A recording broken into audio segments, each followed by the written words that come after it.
கைப்படிக்கும் ஓவியமே கைப்பிடிப்பாயோ உன்னால ஏங்கினே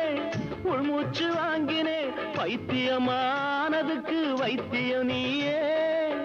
உன்னோடு வாழணும் இல்லாட்டி சாகணும் வெளியில வரணும் தரிசனம் தரணும் அழகிய கிளியே திருவடி சரணம் உருகாம உருகி நான் ஓட செய்கிறேன் ராதா ராதா ராதா ராதா தேவதாசு நான் ஒரு ஜாதிதானடி உன்னை தேடி இங்கு வந்தேன் நடுவீதிதானடி உன்னாலதான் மனம் பித்தானது கண்ணீருதான் என் சொத்தானது தேவதாசு நான் ஒரு ஜாதிதானடி உன்னை தேடி இங்கு வந்தேன் நடுவீதி